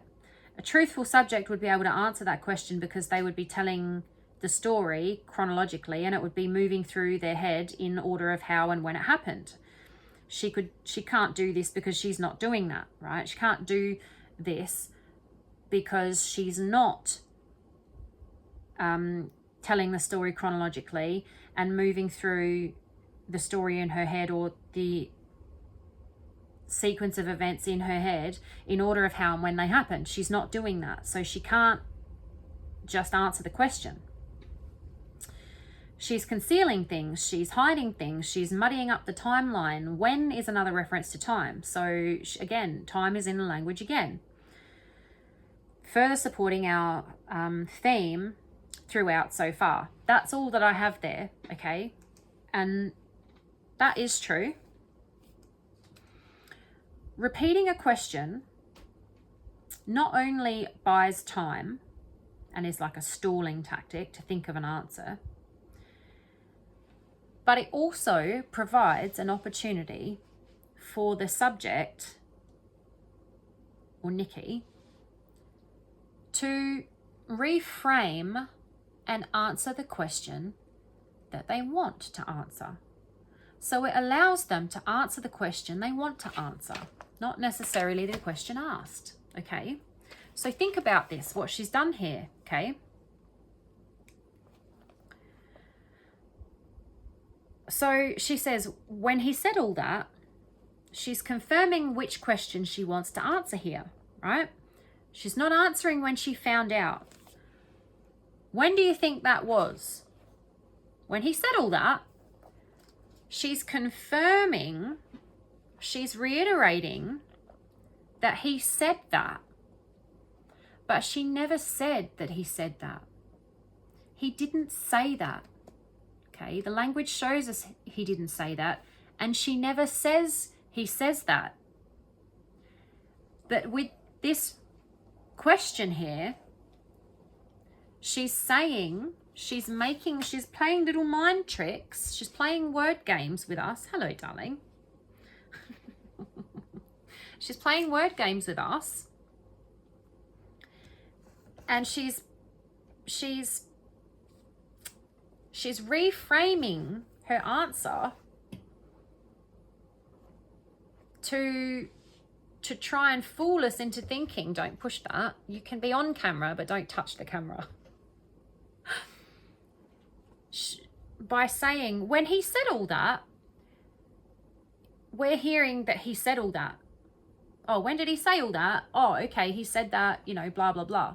But she never said that he said that, okay? Does that make sense? It's an opportunity. She's using this as an opportunity to trick us, to play with the words, to put something in our head to make us think something. So she's trying to reiterate that he said all that, but he didn't, okay? Now, if she's playing with the timeline as well and picking and choosing what happened when, what she's saying happened when, or if she's adding things in that didn't really happen, like what he said, she can say it happened here. It allows room for her to play with the timeline. Instead of confirming, when did you find this out? When did you find out he had kids? When did he tell you he was married? The question is so vague. When do you think that was? That could be anything she's just said. When he said all that, so she's repeated that, but they're referring to two different things. And she's doing this on purpose. When do you think that was? And when do you think that was? This is a terrible question. This is a terrible, terrible, terrible, terrible question. Okay? And this is why you shouldn't really ask questions. Questions should be used as a follow-up to gather further information after an analysis has been done. And the reason for that is because you already have your analysis, you already have your sensitive areas, and you know where to focus on, and you use the correct language to focus in on those areas and extract more information in the areas that are sensitive. He's just asked a question, and it's just given her an opportunity to be more vague and deceitful, okay? It's given her an opportunity to push her narrative, her story, her whatever she wants to push. When do you think that was? It's not asking when it was. It's not asking when it happened. It's not asking when what happened. It's not asking, so when did he tell you about his kids and his wife? What day was that? When was this maintenance issue? When did that happen? It doesn't ask anything specific. So he's just given her an opportunity to create more confusion with the timeline. It's given her an opportunity to lie further. He's not asking specifically, right? He's not using specific language in the question. So he's allowing her to dictate both the language and the question and the answer here, right? Whatever question she wants to answer, right? So she doesn't have to blatantly lie here. She's able to lie in a less stressful and more subtle and discreet way because he so kindly asked this ridiculously vague, pointless, useless question.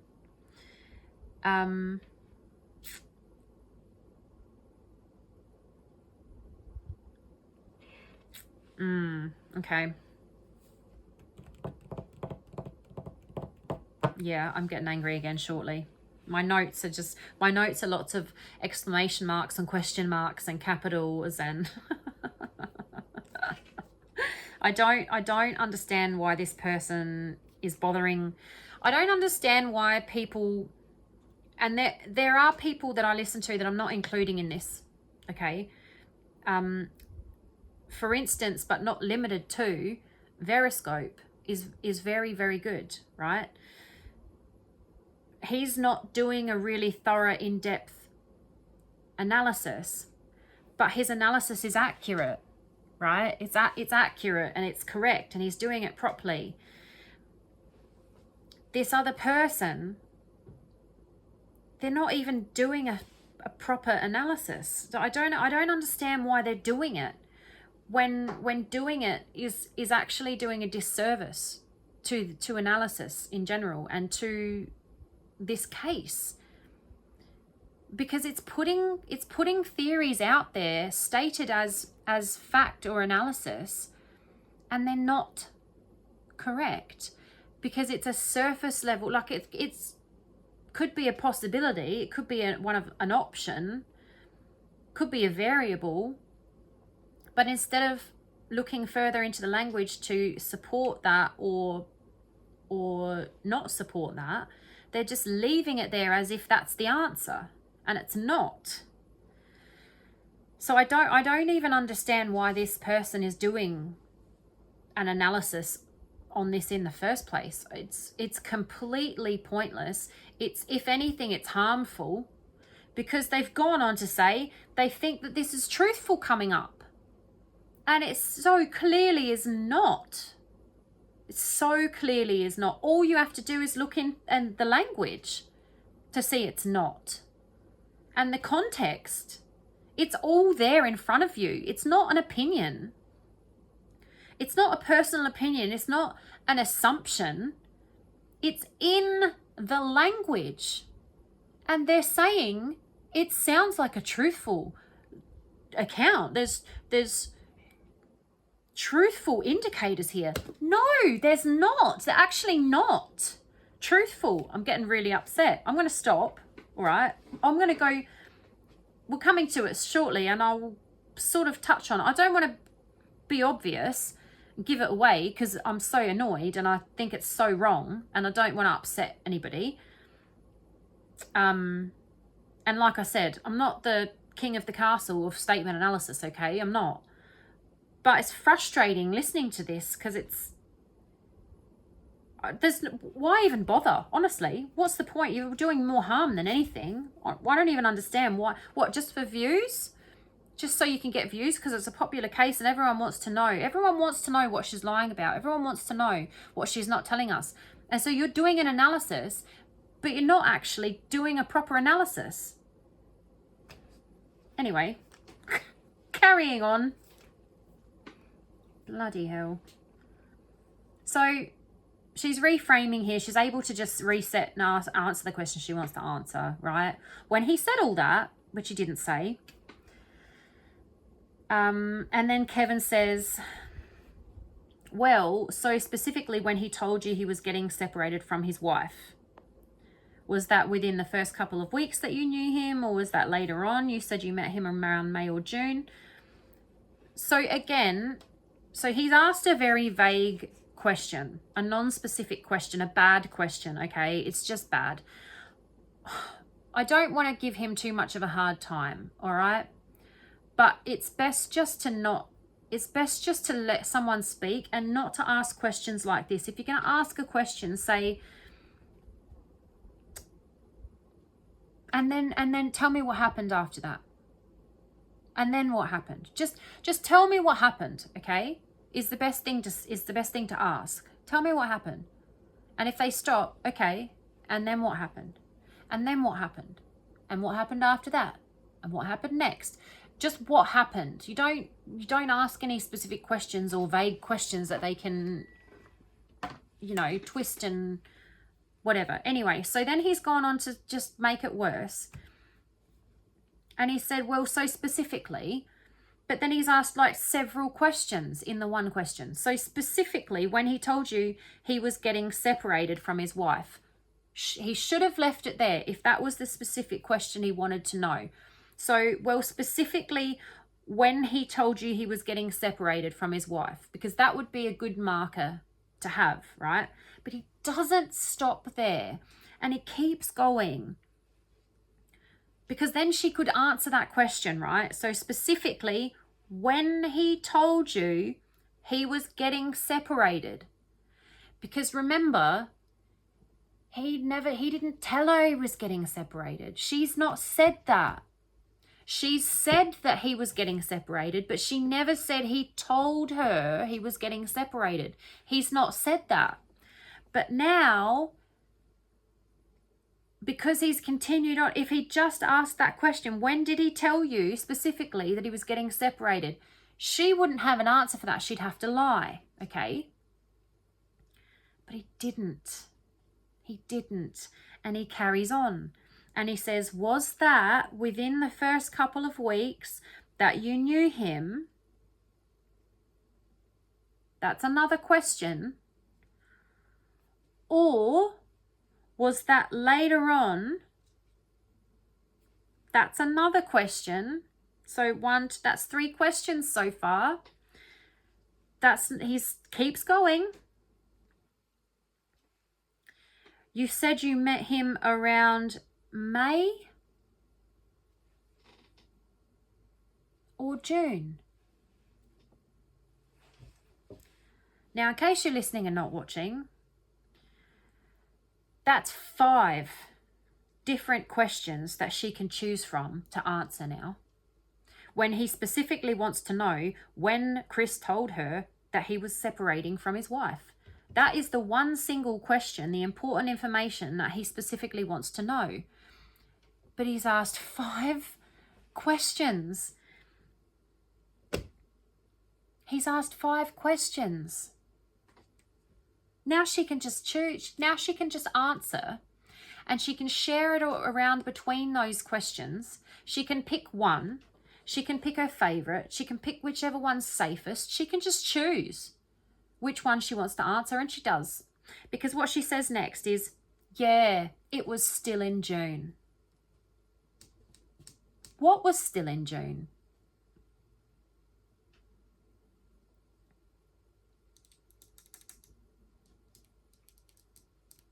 You said you met him around May or June? Yeah, it was still in June. She hasn't said when. She hasn't answered the question. She hasn't. And that's because you allowed her to not answer the question, because you allowed her to choose her own question. She's choose your own adventure now. This is choose your own adventure. Kevin's interview is choose your own adventure. That's what it's become. Yeah, it was still in June. When? Specifically, when? Did he tell you he was getting separated? Now, he never told her he was getting separated. But Kevin has allowed her to just gloss over that and allowed her to let us assume that he told her when he didn't. Right? So frustrating.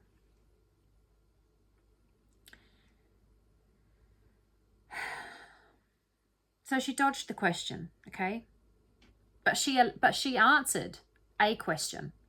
So he's allowing her to continue to look like she's answering questions, giving information, giving details, helping, but she's not. But he's helping her to look like that she is. Oh my gosh. Okay. Kevin, okay.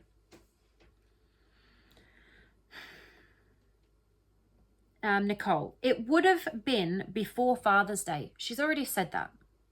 Okay. She's already told him it was shortly before Father's Day, because he told her, and then shortly after that it was Father's Day. She's just repeated the same thing that she already told him. It doesn't give us any extra information, doesn't help at all, right? It would have been before Father's Day, not it was before Father's Day. I'm just gonna read through what I've got here in my notes, okay? There's not much here. She doesn't say it was before Father's Day, all right? She doesn't say it was before Father's Day in past tense that it happened. She says it would have been, which is hypothetical, right? Which is not necessarily happened. Were it true, it would have been. Had it happened, it would have been. Do you understand how that doesn't necessarily mean it actually happened and it's true? Because hypothetically, had he told me that he was separated, according to the timeline that I needed to work for my narrative and my story to make it fit, it would have been before Father's Day. Would have. Doesn't mean it was. According to her fabricated and muddied timeline, it would have been before Father's Day that she found out. That he told her, sorry, not found out, that he told her, because she never said she found out, because she probably already knew. Oh, sorry, it's not about the kids. Oh, see, she's even confusing me. Kevin's even confusing me. Specifically when he told you he was getting separated from his wife. This is not about the kids. Yeah, it was still in June. Okay. It would have been before Father's Day. So it would have been, had it happened, it didn't happen.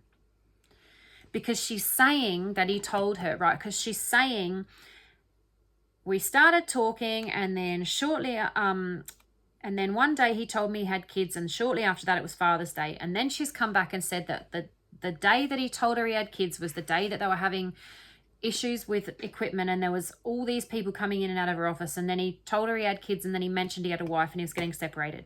So she's saying that he told her, even though she's trying to make it sound like he told her he had kids and then he didn't tell her he had a wife straight away, right? But he did. He basically immediately he told her both at the same time, according to her own story, right? So I would allow for the possibility, or I would say the language indicates that he told her he was married immediately at the same time that he told her he had kids, right? Because it was Father's Day, and I believe it came up together, and he told her together, right?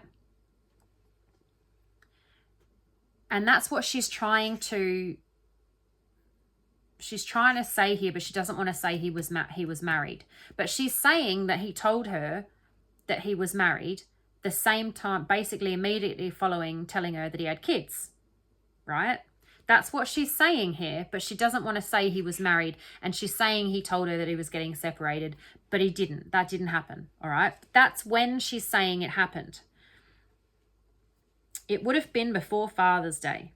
So specifically when he told you he was getting separated from his wife, the answer to that question would be the day he came into my office when we were having equipment issues. That day he came into my office, that is when he told me he was getting separated, because that's what she's just said.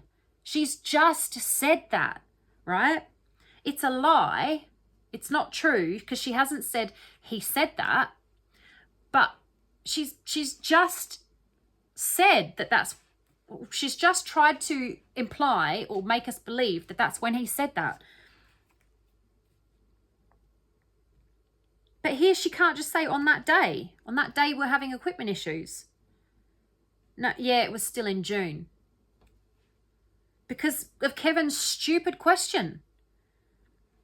Okay, it would have been before Father's Day. She said it was before Father's Day.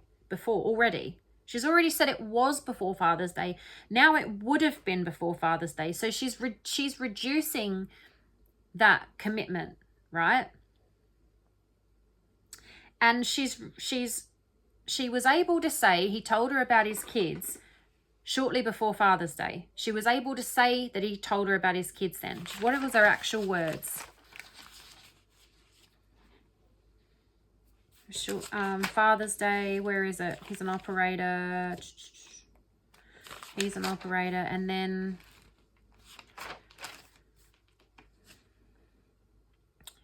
so that's what I do know. He told me he had kids and it was Father's Day shortly after that. He told me he had kids. He told her that, right?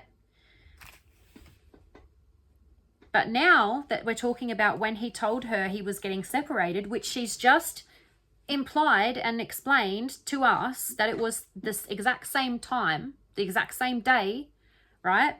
Now it would have been before Father's Day because that didn't happen because he never told her he was getting separated.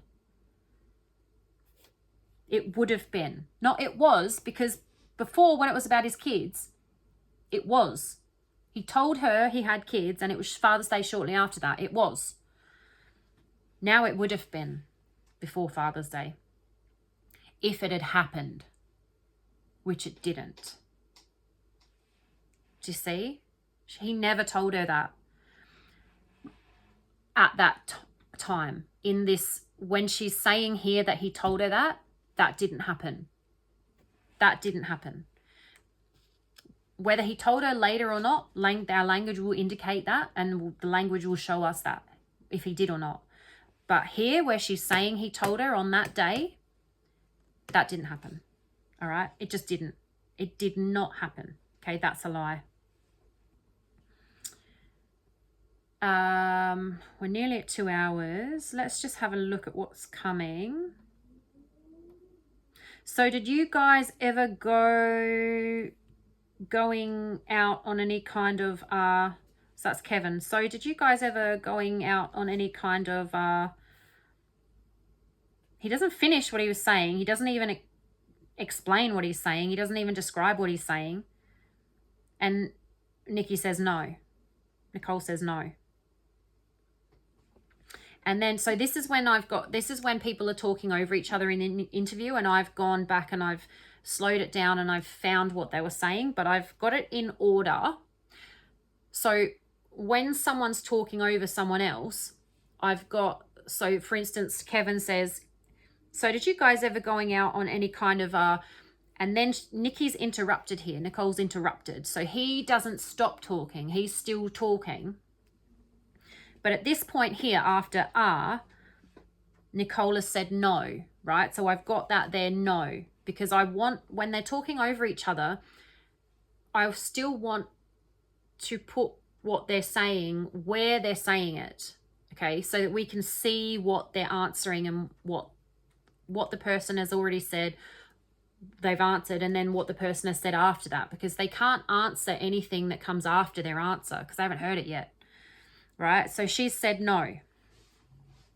Kevin's continued, date of any kind. And then she's interrupted again and cut him off and said, no. No.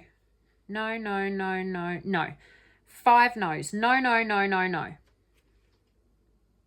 Date of any kind. And then Kevin's continued, word conversing at you. So you just, no. We're just conversing at work. Sorry, we're conversing at work. And then Nichol's gone on another big a big rant. So we're not going to start that one tonight because she loves to go on big long rants and have these huge chunks of garbage and nonsense that we have to sift through with our fingers on our hands and knees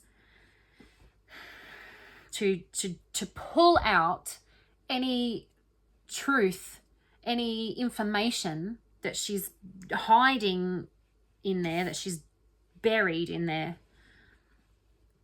So, right. So did you guys ever going out on any kind of no? Did you guys ever go out on any kind of no? One could assume he was going to say date, right? That would be expected from the language that's preceding it, that's what he was going to ask, okay? She's obviously made an assumption about what he's going to ask. She said no. We don't know the assumption she made, okay? So we can't really analyze that. But what we can analyze is, so did you guys ever go out on any kind of, and she said no, which we know is a blatant lie. We know that's a complete lie. They went to the Lazy Dog. They went to the sand dunes. They went to the museum of car museum or something. They went to the hot rod car drags race or something. I don't know. They went to so many different places. No. Blatant lie. Complete blatant lie. Unbelievable. He continues, date of any kind. And she's already said no. So then he says, and she says, no. No. And he says, we're conversing at work. Did you guys ever go out on any kind of no? Ever? Yes, you did. Yes, you did. Several times and places, actually. Then when he says date of any kind,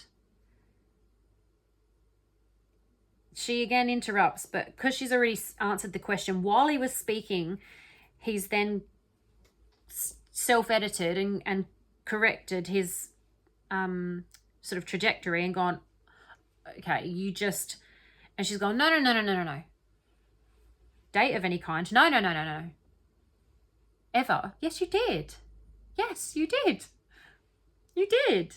You, in fact, tell us later in this very interview about several times that you went out on a date of any kind. Ever. 5 no's.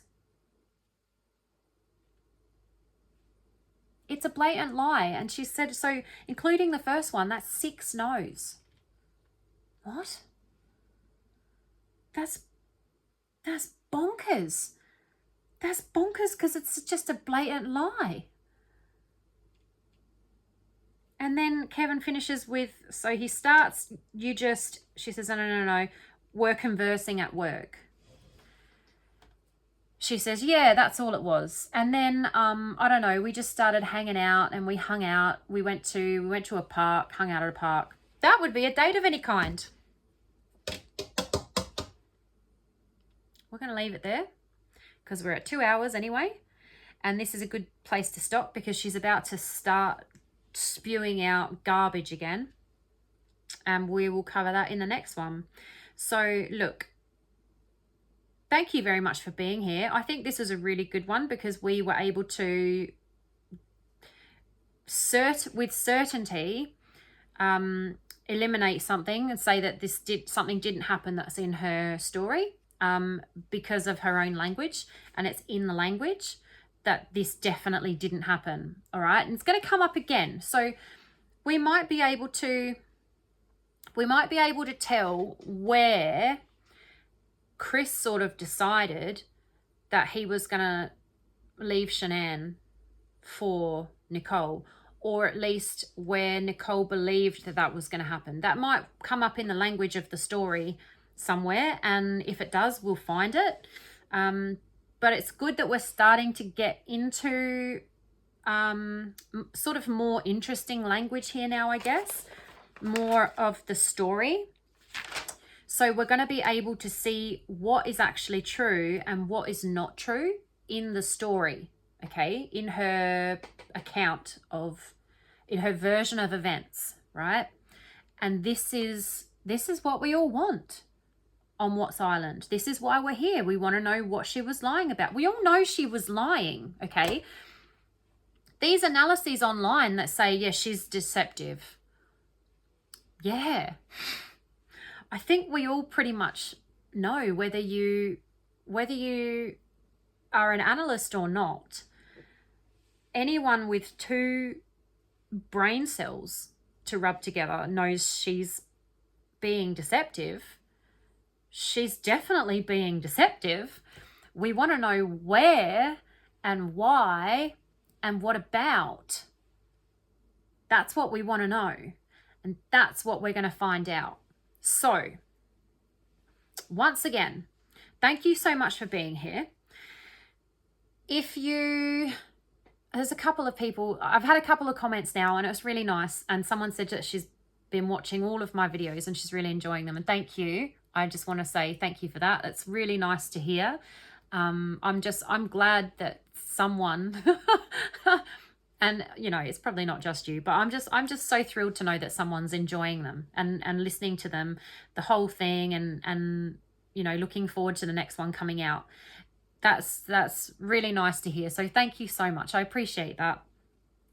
And then the other comment I got about the oil batteries, and this gentleman said that he listens while he's working on his car or whatever, and that's just so cool, because that's what I do when I watch other YouTube channels and content that I'm subscribed to or I'm interested in. I just listen to it as I'm going about my business, as I'm cleaning or I'm cooking, or if I'm driving somewhere. Sometimes if I go for a walk, I just pop my headphones in and I'll listen to that. So it's nice to know that people are enjoying this in the same way that I enjoy listening to things like this.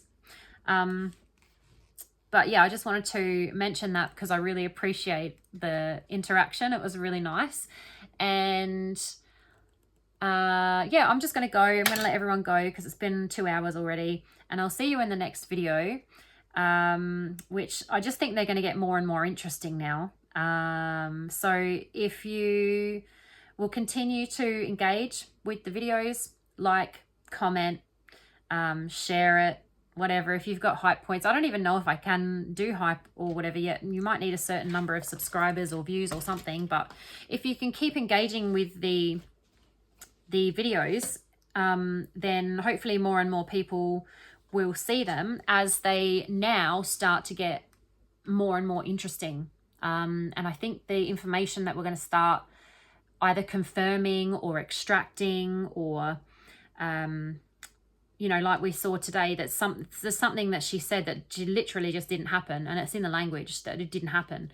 We can start doing that now as we go throughout, and it's getting obviously closer and closer to the incident now as we go through. We'll get closer every time. So I'm really excited to see what we can find out, and maybe we can actually help this case if it gets reopened. Maybe the information that we can extract here, that we can prove, disprove, whatever it is, maybe we can actually make a difference, and actually do something and help in some way.